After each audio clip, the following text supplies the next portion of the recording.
Hello everyone, this is Jitendra and welcome to JK Online Classes. This is the second part of the chapter discussion Lines and Angles. So this is the second chapter from the class 6 mathematics book. Okay, इससे पहले के part 1 में हम लोगों ने lines and angles के कुछ topics को डिस्कस किए थे और ये इस चैप्टर का सेकंड पार्ट है जिसमें हम लोग उसके आगे के कुछ टॉपिक्स को डिस्कस करेंगे, कवर करेंगे और उनसे रिलेटेड कुछ क्वेश्चंस को हम लोग सॉल्व करेंगे। ओके, तो जिनको आता है वो उनके लिए रिवीजन और जिनको नहीं आता उनके लिए शुरुआत। स्कूल में तो पहले भी पढ़ चुके हो गए, अगर नहीं पढ़े हो तो यहाँ पे अच्छे से ध्यान देना। ओके, तो हम लोग ओके आगे बढ़ने से पहले बच्चों, जेके ऑनलाइन क्लासेस यूट्यूब पे भी है, ये फेसबुक पे भी है, इंस्टाग्राम प्रोफाइल भी है, व्हाट्सएप चैनल भी है, गूगल बिजनेस प्रोफाइल भी है एंड क्वोरा पे भी है। सभी जगह इसे लाइक फॉलो सब्सक्राइब जरूर करो ताकि लेटेस्ट अपडेट से अपडेटेड हो, या फिर बच्चों तुम मुझे ट्विटर पे फॉलो कर सकते हो। ओके, तो जिनको आता है उनके लिए रिवीजन और जिनको नहीं आता उनके लिए शुरुआत। हम लोगों ने पिछली वीडियो में टॉपिक कवर किया था पॉइंट, लाइन, ठीक है, फिर रे, फिर लाइन सेगमेंट। इन टॉपिक्स को पिछली वीडियो में हम लोगों ने कवर किया था। अब उसके आगे के टॉपिक को हम लोग कवर करेंगे जो कि है एंगल। ओए, जो टॉपिक हम लोग इस वीडियो में कवर करेंगे वो है एंगल। अब एंगल क्या होता है हमारा? तो an angle is formed by two rays having a common starting point. Angle जो है वो दो रेज मिलकर के बनते हैं जिनका एक कॉमन स्टार्टिंग पॉइंट होता है। ठीक है, उन दोनों रे का मतलब जहां से वो निकल रहे हैं वो एक कॉमन स्टार्टिंग पॉइंट से होता है, ये दोनों रेज के लिए। अब यहाँ पे क्या है कि here is an angle formed by rays B D and B E. अब यहाँ पे इमेज में देख सकते हो फिगर 2.8 में बी डी और बीई दो रेज हैं, एक ये बी डी एक रे हो गया और एक ये बीई एक रे हो गया। ठीक है, तो where B is the common starting point, और इन दोनों रेज के लिए जो बी है ये कॉमन स्टार्टिंग पॉइंट है। मतलब कि बी डी रे जो है वो भी बी से ही इमर्ज हो रहा है, वो भी बी से ही निकल रहा है, और ये जो बीई रे जो है ये भी बी से ही इमर्ज हो रहा है, बी से ही निकल रहा है। ठीक, तो क्या हो गया, बी हो जाएगा कॉमन स्टार्टिंग पॉइंट और बीई और बी डी जो दो रेज दिए हुए हैं उनके लिए कॉमन पॉइंट बी हो गया। Further the point B is called the vertex of the angle. अब ये जो कॉमन पॉइंट है बी, इसको कहा जाता है वर्टेक्स। और सिर्फ ये नहीं, किसी भी एंगल के लिए मतलब कि एक ए सी और एक ए डी बनाते हैं।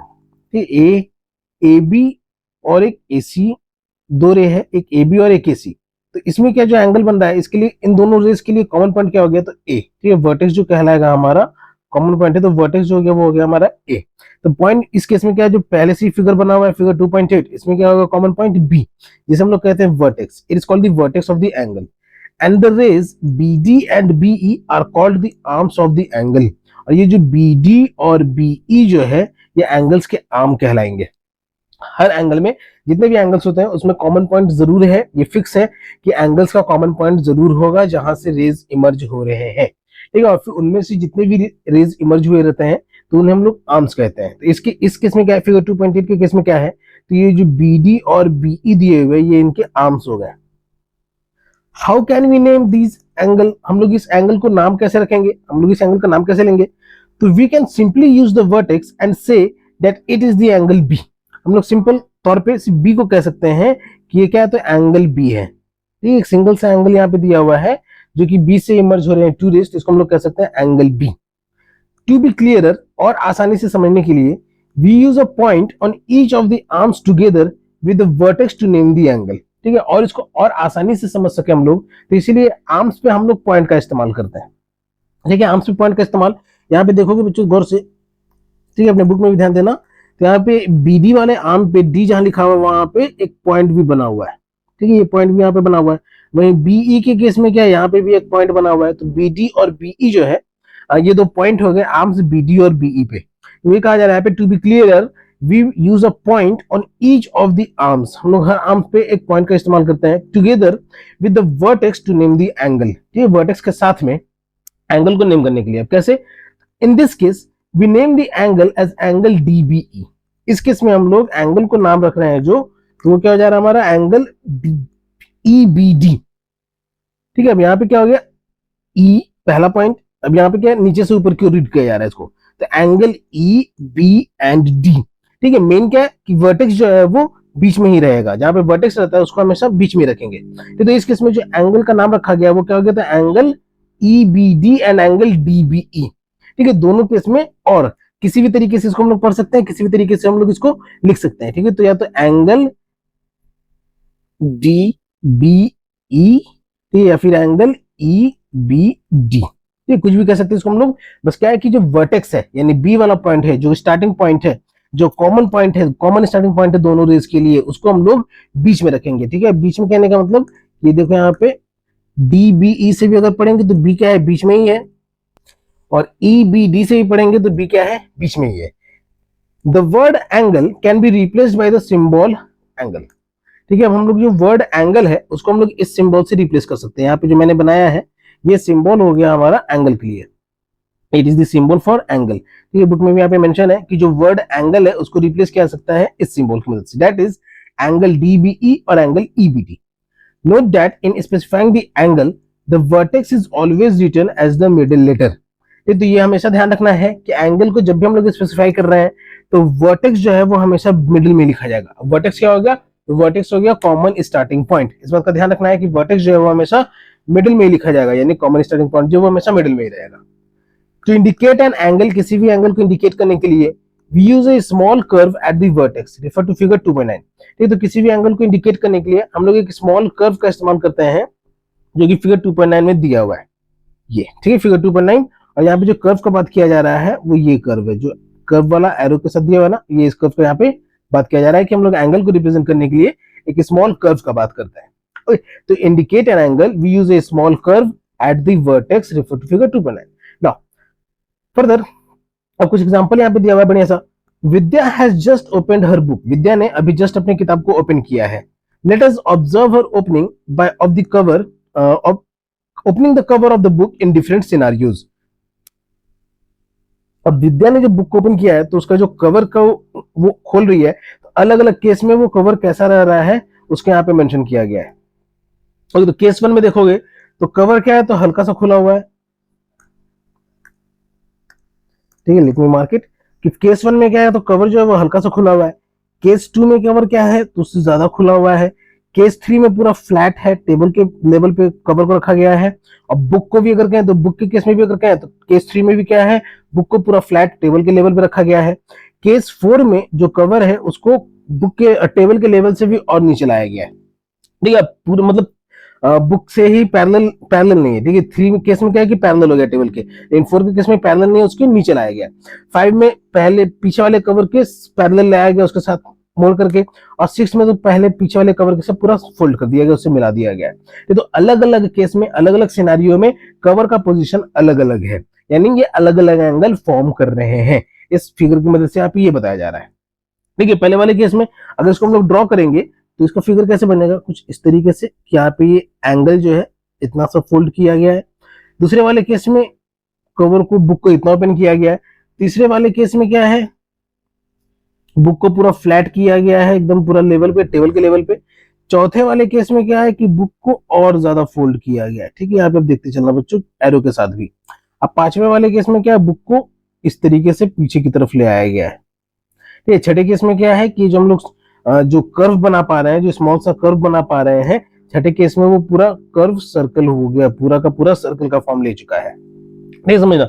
ये सारे फिगर्स की मदद से क्या है, ये सब बुक का कवर का पोजीशन है कि किस तरीके से कवर पे कवर कहाँ पे रहा है, ठीक है। और ये सब अलग अलग एंगल्स फॉर्म हो रहे हैं यहाँ पे, वो दिखाया जा रहा है यहाँ पे। Further do you see angles being made in each of these cases, ठीक है। तो अब ये तो साफ पता चल रहा है कि हर केस में एंगल बन रहा है। ओके, यहाँ पे देख रहे हो केस 1 में इस तरीके का एंगल, केस 2 में इस तरीके का एंगल, केस 3 में प्लेन एंगल, केस 4 में इस तरीके का एंगल, 5 में इस तरीके का एंगल, 6 में इस तरीके का एंगल। हर केस में एक एक एंगल बनते जा रहे हैं। Okay, do you see angles being made in each of these cases, can you mark their arms and vertex, क्या तुम उनके आर्म्स और वर्टेक्स को मार्क कर पाओगे। ठीक है, तो अब आर्म्स और वर्टेक्स कहने का मतलब कि आर्म्स क्या हो गए, वर्टेक्स से जो दो रेज निकलते हैं उसको हम लोग आर्म्स कहते हैं, ठीक है। वर्टेक्स से जो रेज निकलते हैं उसको हम लोग आर्म कहते हैं। तो वर्टेक्स क्या होगा, कॉमन पॉइंट, देखिए जहां से रेज निकलता है। तो इसको एक ये आर्म हो गया, लेट ओ, ठीक है, हम लोग मान लो कि वर्टेक्स को नाम दे देते ओ, ठीक है। इसके दो आर्म्स निकल रहे हैं, एक ए और एक बी, ठीक है, ये दो आर्म्स हो गए ओ ए और ओ बी, ठीक है। वर्टेक्स क्या हो गया ओ। अब एक पूछा जा रहा है यहाँ पे, which angle is greater, the angle in case 1 और द एंगल इन केस 2, ठीक है। अब ये भी पूछा जा रहा है कि कौन सा एंगल जो वो बड़ा है, केस 1 वाला एंगल या फिर केस 2 वाला एंगल। ओके, तो अब आसान से ये समझ लो कि केस टू वाला एंगल क्या है, वो बड़ा है वन से, ठीक है, केस टू वाला जो है वो वन से बड़ा है। Just as we talk about the size of a line based on its length, जैसे किसी भी लाइन के साइज के बारे में हम लोग बात करते हैं उसके लंबाई के आधार पे, we also talk about the size of an angle based on its amount of rotation. तो उसी तरीके से हम लोग किसी भी एंगल के साइज के बारे में बात करते हैं उसके रोटेशन के अमाउंट पे। जैसे size of a line based on its length, किसी भी लाइन की लेंथ मान लो कि हम लोगों ने एक 2 सेंटीमीटर का लाइन ड्रॉ किया, लेट से कि हम लोगों ने 2 सेंटीमीटर का एक लाइन ड्रॉ किया, वहीं फिर एक 3 सेंटीमीटर का लाइन ड्रॉ किया, तो ये सब कैसे पता चल पा रहा है हमें कि 2 सेंटीमीटर का लाइन है या 3 सेंटीमीटर का लाइन है? हम लोग उसको मेजर करेंगे तो वो 2 सेंटीमीटर रहेगा। फिर यहाँ पे रफ डायग्राम बनाया गया है, ठीक है, तो मेजर करके हम लोग पता कर सकते हैं। सेम एंगल का जो मेजरमेंट है उसको हम लोग उसके रोटेशन के अमाउंट पे मेजर करते हैं कि कौन सा एंगल जो है वो कितना बड़ा है, कौन सा ग्रेटर है, कौन सा स्मॉलर है, ठीक है। अब रोटेशन कैसे, तो ये समझ लो कि यहाँ पे बुक केस वन में बुक जो है हल्का सा खुला गया था, मतलब कि बुक जो है वो सिर्फ हल्का सा रोटेट हो रहा है, ठीक है। केस टू में बुक और ज्यादा खुला है तो मतलब बुक और ज्यादा रोटेट हुआ है, ठीक है। तो रोटेशन के बेसिस पे हम लोग एंगल्स को डिसाइड करते हैं। So the angle in case two is greater as in the case one she needs to rotate the cover more, ठीक है। अब केस टू का जो एंगल है वो ज्यादा बड़ा है क्योंकि उसमें उसको कवर को ज्यादा रोटेट करने का जरूरत पड़ा है।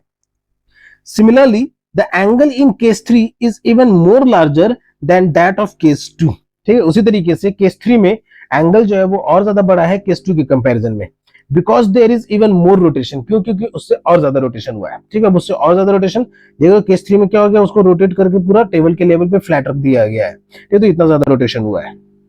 Further and in cases 4, 5 and 6 are successively larger angles with more and more rotation। तो उसी तरीके से 4, 5 और 6 में भी एंगल्स जो है वो बढ़ते ही चले गए हैं जैसे जैसे रोटेशन बढ़ते चला गया है। The size of an angle is the amount of rotation or turn that is needed about the vertex to move the first ray of the to the second ray।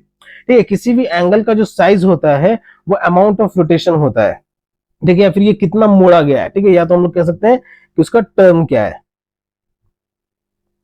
और टर्न, ठीक है, what is the amount of rotation और turn that is needed about the vertex, जो कि vertex के पास से होता है, रिलेटेड होता है फर्स्ट रे को सेकंड रे के कंपैरिजन में। ओके, तो लेटेस्ट से हियर यहाँ पे ओ पे हमारा वर्टेक्स है, ठीक है, ये वर्टेक्स जो फिगर 2.9 पे बात किया जा रहा था कि फिगर 2.9 में देखो कि to indicate an angle we use a small curve at the vertex, हम लोग कर्व का इस्तेमाल करते हैं वर्टेक्स पे, ठीक है। तो इस वर्टेक्स को हम लोग यहाँ पे समझेंगे कि किस तरीके से इस कर्व को इस्तेमाल किया जा रहा है, ठीक है। तो वर्टेक्स का नाम दे देते हैं ओ, एक पॉइंट यहाँ नाम दे देते हैं ए और एक पॉइंट यहाँ नाम दे देते हैं बी, ठीक है। तो एक हमारा एंगल बन गया यहाँ पे। अब इस एंगल को हम लोग या तो एंगल ए ओ बी लिख सकते हैं, ठीक है, तो एंगल बी ओ ए लिख सकते हैं, ठीक है। दोनों केस में क्या है कि बी यानी जो स्टार्टिंग पॉइंट है, या ये कहें कि वर्टेक्स जो है वो मिडिल पार्ट में लिखा जाएगा एंगल के लिए, ठीक है। इसको हम लोग सिंपल सा एंगल ओ भी कह सकते हैं, ठीक है। ये एंगल ओ वर्टेक्स के साथ एंगल लिख करके या फिर एंगल का सिंबल लगा करके हम लोग इसको एंगल ओ भी कह सकते हैं, लेकिन ये सब जगह यूजफुल नहीं रहेगा, इसीलिए हम लोग को आसान रहेगा इस तरीके से लिखे। ऑलराइट, अब कैसे ये, तो ओ ए और ओ बी ये दो आर्म्स हो गए, वर्टेक्स क्या है इन दोनों के लिए, तो ओ, ठीक है। अब बी को रोटेट किया जा रहा है with respect to A, B को रोटेट किया जा रहा है with respect to A, initial position of ray, ठीक है। इनिशियल पोजीशन क्या है, तो ए के ओ ए के साथ ही है, और फाइनल पोजीशन ऑफ रे, और फाइनल पोजीशन अगर ओ बी एक रे को रोटेट किया जाए ओ ए से निकाल करके, तो उसको फाइनल पोजीशन जब यहाँ पे है तो amount of turn is the size of the angle, तो जितना रोटेट हुआ है वो उसका एंगल का साइज कहलाएगा। Further, let's look at some other examples where angles arise in real life by rotation or turn। ये तो अब कुछ और एग्जांपल्स को हम लोग यहाँ पे देखेंगे जो कि रियल लाइफ में एंगल्स का बनना होता है रोटेशन और टर्न की मदद से। इन अ कंपास और डिवाइडर, ठीक है, कंपास और डिवाइडर में we turn the arms to form an angle, हम लोग आर्म्स को फोल्ड करते हैं, ठीक है, टर्न करते हैं, एंगल बनता है वहां पे। अब कंपास, इसको तुम लोगों ने देखा होगा बच्चों कि इसको हम लोग कंपास कहते हैं, ठीक है। अगर जो नहीं जानते थे तो वो लोग ये जान लो कि इस वाले मटेरियल को ज्योमेट्री बॉक्स में जो रहता है इसको हम लोग कंपास कहते हैं, ठीक है। या फिर अगर डिवाइडर भी होगा तो डिवाइडर क्या हो गया, एक तो ये रहेगा जिसको हम लोग कंपास कहते हैं, और दूसरा डिवाइडर होता है जिसमें पेंसिल नहीं लगा सकते हैं, उसमें दोनों पॉइंटेड टिप रहता है। ठीक है, उसमें दोनों पॉइंटेड टिप रहता है, उसको हम लोग डिवाइडर कहते हैं। तो उसमें क्या है कि आर्म्स को जब हम लोग टर्न करते हैं तो वहां पे यहाँ पे एंगल्स का फॉर्मेशन होता है। The vertex is the point where the two arms are joined. इस केस में क्या है कि वर्टेक्स वो पॉइंट है जहां पे दोनों आर्म्स एक दूसरे से जुड़े हुए रहते हैं। Identify the arms and vertex of the angle. ठीक है, तो अब खुद से तुम्हारे पास अगर कंपास है या प्रोटेक्टर का डिवाइडर है, ठीक है, तो उसमें से आर्म्स और वर्टेक्स को पहचानने का कोशिश करना अपने पास से लेकर के। Further, a pair of scissors has two blades. ठीक है, कैंची तुम लोगों ने सबने देखा होगा। ठीक है, कैंची किसको कहते हैं वो सबने देखा होगा, उसमें दो ब्लेड्स होते हैं। ठीक है, कैंची में क्या होते हैं, दो ब्लेड्स होते हैं। वेन वी ओपन देम और टर्न देम, जब हम लोग कैंची को यूज करते हैं तो उसके लिए क्या होता है, उसको ओपन करना पड़ता है। To cut something the blades form an angle. तो ब्लेड्स के बीच में क्या है कि एंगल बनता है। ठीक है, जब हम लोग उसका इस्तेमाल करते हैं तो ब्लेड्स के बीच में एंगल बनता है। Identify the arms and the vertex of the angle. अब कैंची की रिगार्डिंग में ये जो पॉइंट है जहां से ज्वाइंट होता है वो हमारा वर्टेक्स हो गया। अब यहाँ गौर से देखोगे तो एंगल्स दो जगह बनते हैं, एक तो ब्लेड साइड में भी।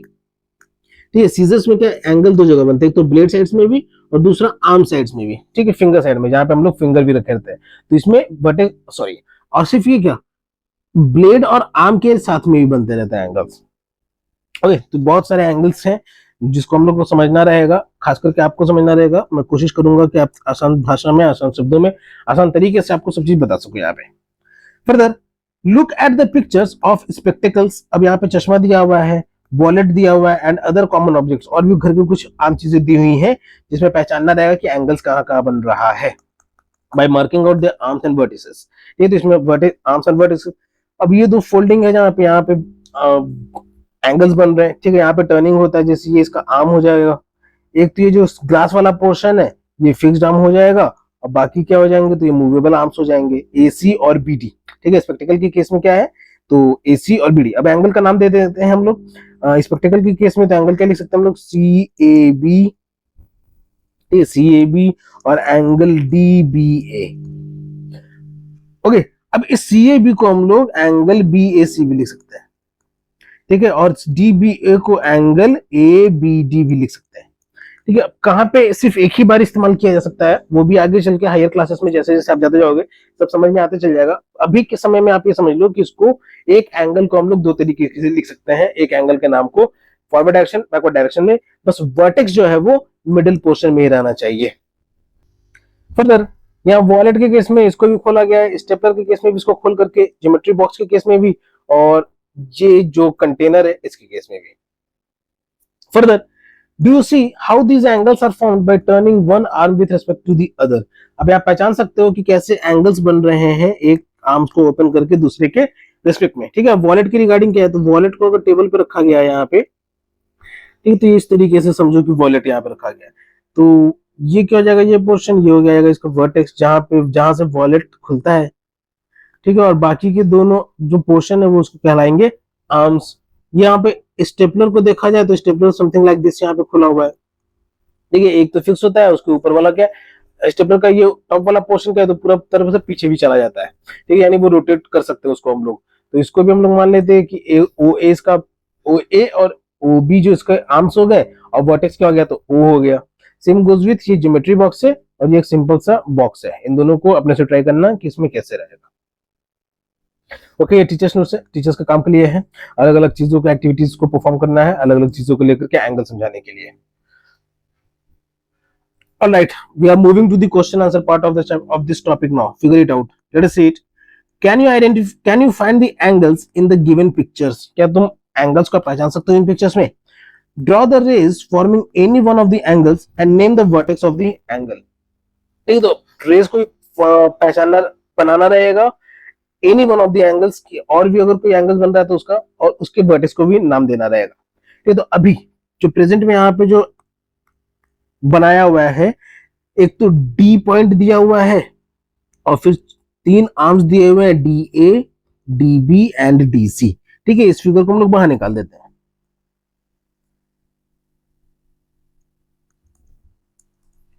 चलो इसको ऐसा समझो, एक D कॉमन पॉइंट दिया हुआ है और इसमें तीन आर्म्स इसके दिए हुए हैं, DA, DB एंड DC। ठीक है, तो अब इसमें एंगल्स जो बन रहे हैं वो कहा जाता है draw the rays forming any of the angles. ठीक है, तो अब जो कोई रेज को ड्रॉ करना है जो एंगल्स बना रहे हैं, तो इसमें तो 3 एंगल्स बन रहे हैं अभी। एक तो angle A D B, A D B. ठीक है, इस फिगर को हम लोगों ने बाहर निकाल दिया, सिर्फ इतना पर्टिकुलर पोर्शन को हम लोगों ने बाहर निकाल दिया। अब मान लो कि ये बीडीसी, ये एक दूसरा एंगल बन रहा है, इसको भी बाहर निकाल देते हैं अगर। ठीक है, बीडीसी तो ये कुछ इस तरीके से दिखेगा, तो बी सी एंड डी। ठीक है, अब ये पूरा का पूरा भी जो एंगल है कि ये भी हमारा यहाँ पे बन रहा है। ठीक है, ये ए डी सी, इसको भी अगर बाहर निकालते हैं हम लोग तो it will look something like this. Let me draw it for you. A D C, it will look something like this. ठीक है, ए डी एंड सी। ये 3 एंगल जो ये पहले से ही इसमें बना हुआ था उसके बेसिस पे यहाँ पे है, जिसको हम लोगों ने फिगर से बाहर निकाला है। ठीक है, तो 3 एंगल यहाँ पे बन रहे हैं। एक तो एंगल ए डी बी, ठीक है, एंगल ए डी बी, और इसको हम लोग कह सकते हैं एंगल बी डी ए। ठीक है, ध्यान क्या रखना है कि जो वर्टेक्स है वो मिडिल पार्ट में लिखा जाए। ठीक है, अब इसके केस में भी इसको हम लोग क्या नाम दे सकते हैं, तो एंगल बी डी सी और एंगल सी डी बी। ध्यान क्या रखना है कि वर्टेक्स जो है वो मिडिल पार्ट में लिखा जाए। अब इसके के रिगार्डिंग में क्या है, तो एंगल ए डी सी और एंगल सी डी ए। ध्यान क्या रखना है, तो वर्टेक्स मिडिल पार्ट में रखा जाए। अगर इस बात का ध्यान रखना है बच्चों कि वर्टेक्स जो है वो मिडिल पार्ट में रखा जाए। अब ये तो वो पार्ट्स हो गए, ये वो एंगल्स हो गए जो बुक में पहले से ही मेंशन है। अब इसके अलावा अगर हम लोगों को एंगल बनाना रहे तो उसके रिगार्डिंग क्या करेंगे हम लोग, let me explain that to you. Alright, अभी हम लोगों ने जो डिस्कस किया वो एंगल्स इसमें पहले से ही बने हुए थे। अब हम लोग जो डिस्कस करेंगे उसमें नया एंगल बनाने का कोशिश करेंगे। ठीक है, तो let us draw a part. यहाँ पे हम लोग कुछ बनाते हैं, पहले कुछ बना लेते हैं। इस बार हम लोग जो पॉइंट बी है जो कि आर्म था हमारा डीबी वाला, अब इस पॉइंट बी को हम लोग वर्टेक्स बना देते हैं। ठीक है, तो इस पॉइंट बी से मान लो कि अभी की तरह ही 3 रेज इमर्ज हो रहे हैं। ठीक है, इस बार बी क्या हो गया हमारा, इस बार वर्टेक्स क्या है, इस बार हमारा वर्टेक्स जो है वो बी रहेगा। वर्टेक्स जो है वो बी रहेगा।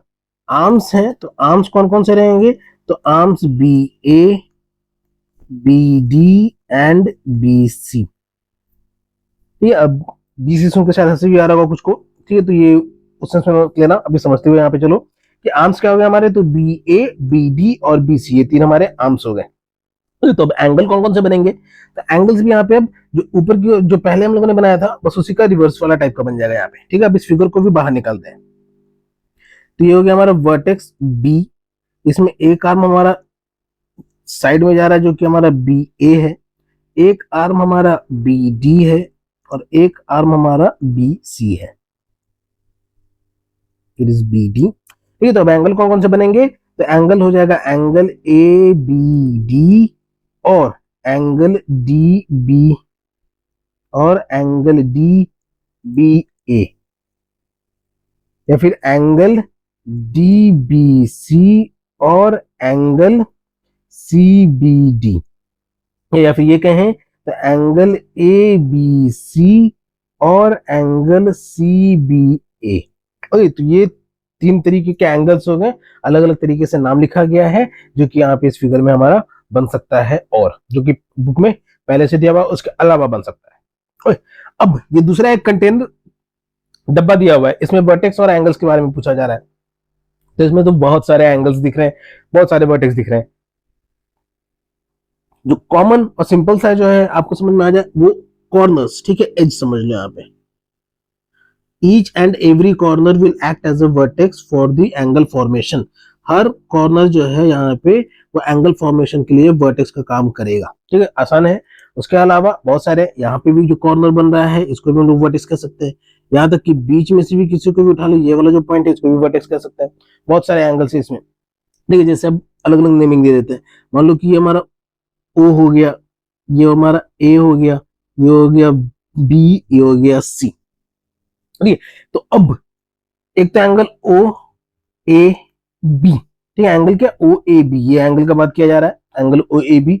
वर्टेक्स क्या हो गया इस केस में, ए। ठीक है, ध्यान क्या रखना है कि वर्टेक्स क्या रहता है हमारा मिडिल पार्ट में लिखा जाता है, तो ओ ए बी एंगल में वर्टेक्स क्या हो गया, तो ए। और आर्म्स कौन कौन से हो गए, ठीक है, ओ ए बी के केस में वर्टेक्स हो गया ए, और आर्म्स अगर पूछा जाएगा तो आर्म्स कौन कौन से हो गए, तो AO और AB, ठीक है, AO और AB, ये कंफ्यूजन नहीं रखना। वर्टेक्स हमेशा मिडिल पार्ट में लिखा जाता है और वर्टेक्स के साथ में जो फिर आर्म्स निकलते हैं वो उसके जो टू रेज रहेंगे और मोर देन टू रेज भी हो सकते हैं, कैसे वो इसी केस में समझ लो, ठीक है। एक वर्टेक्स है लेकिन 3 आर्म्स है, ठीक है, एक वर्टेक्स से 3 आर्म है, तो जितने आर्म्स निकल रहे हैं उतने एंगल्स भी बन रहे हैं यहाँ पे।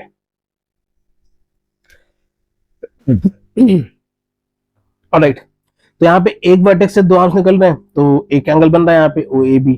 इस एंगल OAB को हम लोग एंगल BAO भी लिख सकते हैं, ठीक है। तो एक ही वर्टेक्स से 2 तरीके के एंगल्स बन रहे हैं। अब ये लैडर है, इसको भी समझने की कोशिश करना, यहाँ पे भी एंगल्स बन रहा है।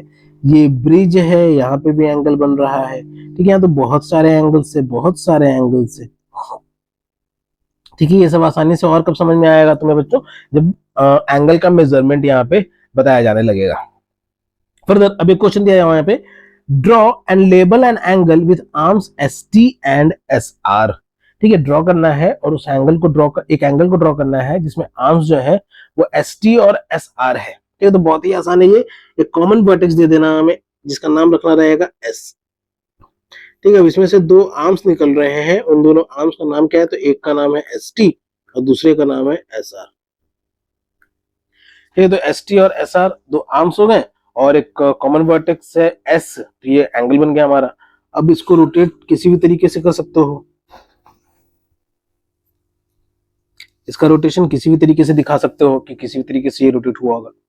फर्दर तीसरा क्वेश्चन है हमारा, एक्सप्लेन व्हाई एंगल APC, ठीक है। एंगल APC जो है, ये वाला जो एंगल है यहाँ पे, can not be labelled as angle P, ठीक है। तो एंगल P इसको हम लोग सिर्फ क्यों नहीं लिख सकते हैं, नहीं, जिसके इस केस में भी हम लोगों ने कहा था यहाँ पे 2 और एक बड़ा एंगल, 3 एंगल बन रहा है यहाँ पे, ये 2 तो बन ही रहे, एक बड़ा सा भी एंगल बन रहा है, तो इसको हम लोग सिर्फ एंगल B नहीं लिख सकते हैं, सिर्फ एंगल B नहीं लिख सकते हैं, क्यों, क्योंकि यहाँ पे अलग अलग तरीके के एंगल्स बन रहे हैं। तो सेम गोज हियर, एक्सप्लेनेशन के केस में है तो एंगल APC, ठीक है, जो एंगल APC है जो, it can not be labelled as angle P, it cannot be labeled as angle P because P is only vertex, P क्या है, तो सिर्फ vertex है, and 2 or more angles are being formed here, and 2 or more angles are being formed here, ये 2 और 2 से ज्यादा angle यहाँ पे बन रहे हैं, तो इसीलिए सिर्फ APC को हम लोग सिर्फ एंगल P नहीं लिख सकते हैं। ऑलराइट, फर्दर वो था हमारा तीसरा क्वेश्चन। हमारा चौथा क्वेश्चन है, name the angles marked in the given figure, ठीक है। फोर्थ को एक्सप्लेन करने से पहले बच्चों 3 को अगर कोई डाउट आया है समझने में, तो 3 का डाउट हमारा ये साइकिल वाला क्वेश्चन से क्लियर हो जाएगा, ठीक है, कैसे 2 और 2 से ज्यादा एंगल यहाँ पे बन रहा है। Alright, so fourth question is name the angles marked in the given figure, angle को नेम करना रहेगा जो कि इस फिगर में बन रहा है। तो अब जैसे वो साइकिल वाला फिगर था उसी तरीके से यहाँ पे एंगल्स बन रहे हैं। कौन कौन से एंगल्स, तो एंगल RTQ, ठीक है, एंगल RTQ और एंगल QTR, इसको हम लोग एंगल QTR भी सकते हैं, नहीं तो एंगल RTP और एंगल PTR, ठीक है। एक हो गया एंगल, सॉरी, एक QTP और एंगल PTQ, ठीक है। ये 3 एंगल यहाँ पे बन रहे हैं। Name the angles marked in the given figure, तो ये 3 एंगल यहाँ पे जो उनके नाम हो गए जो कि यहाँ पे बन रहे हैं, और ये दोनों तरीके से कैसे कैसे इसको लिखा जा सकता है। अब गौर करने वाली क्या बात है इसमें कि जो T है वो वर्टेक्स है हमारा, तो ये T जो है सब में कॉमन है, ठीक है। T क्या है, कॉमन वर्टेक्स है फॉर ऑल द 3 एंगल्स, तीनों एंगल के लिए T जो है वो कॉमन वर्टेक्स है। तो अब ये सिर्फ अगर इसको हम लोग सिर्फ एंगल T लिखेंगे तो इससे क्या पता चलेगा किस एंगल के लिए कहा जा रहा है, इस एंगल के लिए, इस एंगल के लिए, पहले वाले एंगल के लिए, दूसरे वाले एंगल के लिए, तीसरे वाले एंगल के लिए, कुछ नहीं पता चल रहा है। तो इसीलिए जब एक से ज्यादा 2 या 2 से ज्यादा रेज निकल रहे, सॉरी 3 या 3 से ज्यादा रेज निकल रहे होते हैं एक कॉमन पॉइंट से, तो हम लोग से उसको वर्टेक्स वाले एंगल से रिप्रेजेंट नहीं करते हैं, ठीक है। जैसे इस केस में था यहाँ पे कि सिर्फ एंगल ए पी सी को हम लोग सिर्फ एंगल पी क्यू लिख सकते हैं। अब यहाँ पे 3 रेज निकल रहे हैं, तो 3 ही रेज की वजह से यहाँ पे 3 एंगल्स भी फॉर्म हो रहे हैं, ठीक है, 2 छोटे और एक बड़ा एंगल फॉर्म हो रहा है, तो इसीलिए उसके लिए कॉमन पॉइंट पी है, तो इसको हम लोग सिंगल वर्टेक्स से रिप्रेजेंट नहीं कर सकते हैं। Alright, now moving to our fifth question, what it is saying, mark any 3 points on your paper that are not on one line, ठीक है, तो पेपर पे 3 पॉइंट्स को मार्क करना है जो कि एक लाइन पे नहीं है। तो लेट अस से हम लोगों ने 3 points only about, it is asking about only 3 points, so let us say A B, बड़ा बड़ा पॉइंट देता हूं मैं क्योंकि डायग्राम बनाना रहेगा यहाँ पे, and let us say this point is here, label them A B C, तीनों को लेबल करना है A B C, तो let us label them A B and C. Draw all possible lines going through pairs of these points, ठीक है, तो हर possible line को draw करना रहेगा जो इन लाइन के पेयर से गुजरेगा, ठीक है, तो ए बी, अब ये हम लोगों ने पहले के टॉपिक में, पहले वीडियो में डिस्कस किया था कि 2 पॉइंट के बीच से सिर्फ एक लाइन ही गुजर सकता है, ठीक है, तो ए और बी से एक लाइन गुजरेगा हमारा, ए और बी से एक लाइन गुजरेगा, ठीक है, ये ध्यान रखना है कि 2 पॉइंट के बीच से सिर्फ एक लाइन ही गुजर सकता है, ए और बी से एक लाइन गुजरेगा, ए और सी से एक लाइन गुजरेगा हमारा, और फिर बी और सी के बीच में से एक लाइन गुजरेगा। So these are the all possible lines that will go pass through these points.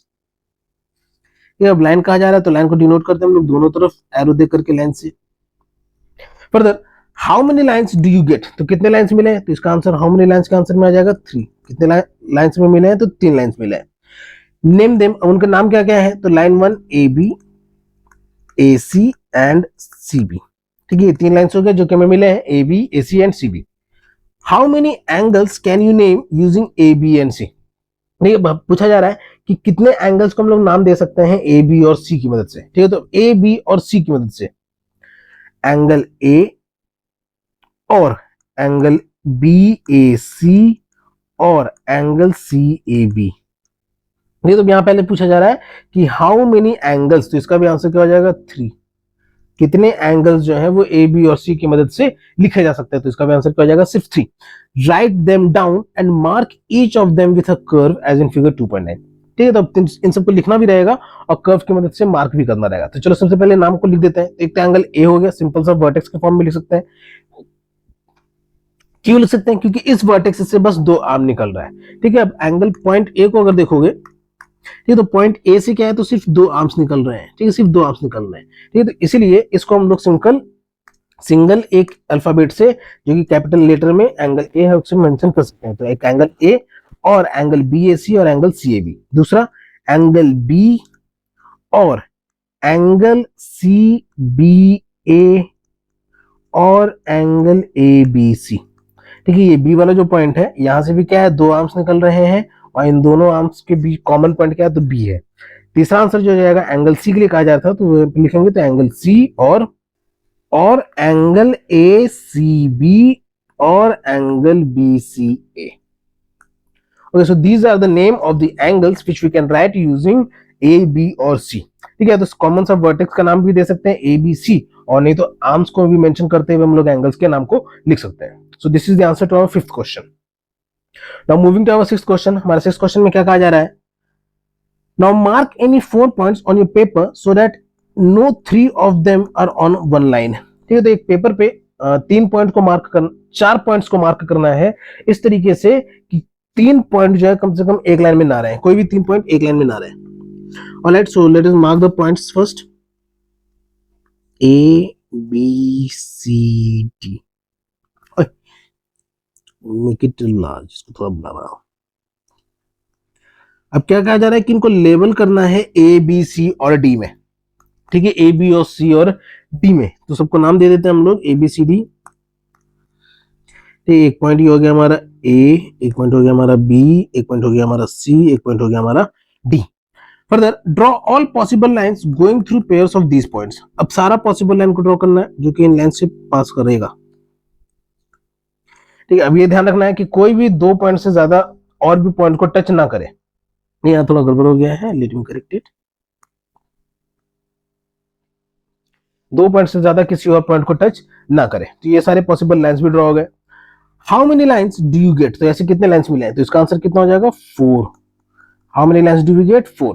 Name them, अब इसको भी नाम लिखना रहेगा, तो ये हो गया, ठीक है। अब इन सारे एंगल्स का नाम क्या हो गया? तो ए B, A C, A B, A C, फिर B D and D C. Okay, तो ये 4 लाइंस हो गए जो हमें चारों पॉइंट्स को जोड़ने पे मिले। How many angles can you name using A B C and D? Okay, और समझ लो, 2 पॉइंट्स को जोड़ना है हमें, 2 पॉइंट्स और भी जुड़ेंगे, ठीक है, ये दोनों भी जुड़ेंगे हमारे। तो लाइन सिर्फ A B, A C, B D और डी सी नहीं है, एक हो जाएगा हमारा ए डी भी एंड सी बी भी। टोटल नंबर ऑफ लाइन्स हो गए 6। तो ये आंसर को हमारा जो है, ये आंसर है, ये 4 नहीं रहेगा, सिर्फ इस आंसर हो जाएगा हमारा 6। अब जो ध्यान रखना है यहाँ पे, ये आंसर हो जाएगा हमारा 6। There are total 6 lines which we get after joining all the points. Okay. अब now how many angles can you name using A, B, C and D? ये तो A, B, C और D की मदद से आप कितने एंगल्स को लिख सकते हो? Write them all down and mark each of them with a curve as in figure 2.9. तो उन सारे एंगल्स को लिखना भी रहेगा और उसको कर्व की मदद से लेबल भी करना रहेगा। So let us write them all down. सबसे पहले अब एंगल को इस तरीके कॉम्प्लिकेटेड फिगर में एंगल्स लिखने के लिए वर्टेक्स देखो, ठीक है। सबसे पहला आसान काम रहेगा कि वर्टेक्स देखो कि एक वर्टेक्स पे कितने एंगल्स बन रहे हैं, ठीक है। जैसे हमारा सबसे पहले वर्टेक्स ए को लेते हैं, ठीक है। अब यहाँ पे सिर्फ हम लोग अगर एंगल ए वर्टेक्स लिखते हैं तो ये हमारा गलत हो जाएगा, ठीक है। अगर सिर्फ एंगल ए लिखते हैं अगर, तो हमारा ये गलत हो जाएगा। क्यों? क्योंकि यहाँ पे 2 एंगल बन रहे हैं, ठीक है। अब कैसे वो समझते चलो। एक तो एंगल सी ए डी, एक तो ये एंगल हो गया हमारा सी ए डी, एंड इस बार और नहीं रहेगा, इस बार एंड रहेगा, ठीक है। And angle D A B, ठीक है, एंगल डी ए बी। यहाँ पे थोड़ा खिचपिच इमेज बन जाएगा बच्चों, तो ये ध्यान रखना रहेगा, अच्छे से समझने की कोशिश करना। एक तो एंगल सी ए डी हमने यहाँ पे इसको बनाया, एंगल सी ए डी,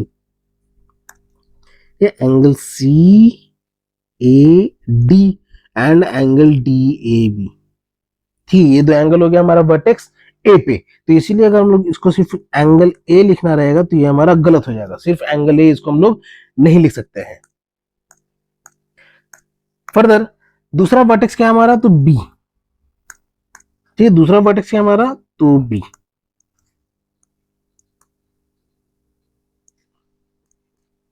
अब बी पे जो 2 एंगल बन रहा है वो कौन कौन से एंगल्स हो गए हमारे? तो angle A B C and angle C B D and angle C B D.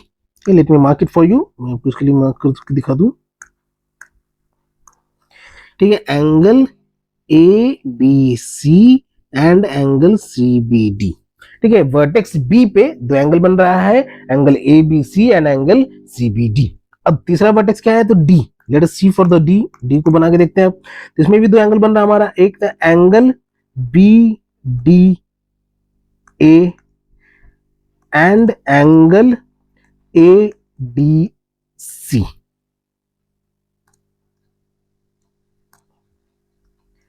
Angle A D C.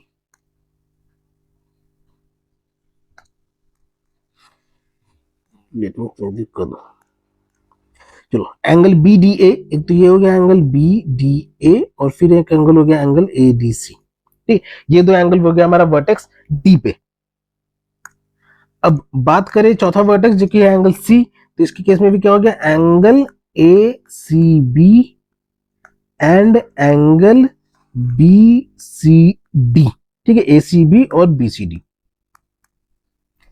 A C B and B C D, ये 2 एंगल्स हो गए वर्टेक्स सी पे। So these are the angles. और ये तो छोटे छोटे angles हो गए, बड़े बड़े एंगल्स को भी अगर हम लोग मेंशन करेंगे तो एंगल, ठीक है, बड़े बड़े angles, let me write them for you. Angle A B D, angle B D C, angle D C A, angle C A B, ठीक है। 2 + 2 + 2 + 2, 8 एंगल्स यहाँ पे और 4 एंगल्स यहाँ पे, तो टोटल नंबर ऑफ एंगल्स हो गए 12। साइड्स कितने हो गए? तो 6, sorry, lines, number of lines कितने हो गए? तो 6, और मैं total number of angles, total number of angles का बात किया जाएगा तो हो जाएगा 12। So these are the answers for our question number 6 and it is the end of the topic. Angles. इसके आगे के टॉपिक को हम लोग वीडियो के इस चैप्टर के अगले पार्ट में डिस्कस करेंगे। वीडियो में अगर यहाँ तक बने हो तो वीडियो को लाइक जरूर करना, अपने दोस्तों के साथ भी जरूर शेयर करना ताकि उनको पढ़ाई में हेल्प मिल सके। ऑल राइट, तो अगर चैनल पर नया हो तो चैनल को सब्सक्राइब करते जरूर जाना। जिनको आता है उनके लिए रिवीजन और जिनको नहीं आता उनके लिए शुरुआत। तब तक के लिए keep subscribing, keep supporting, keep loving and keep learning. Thank you.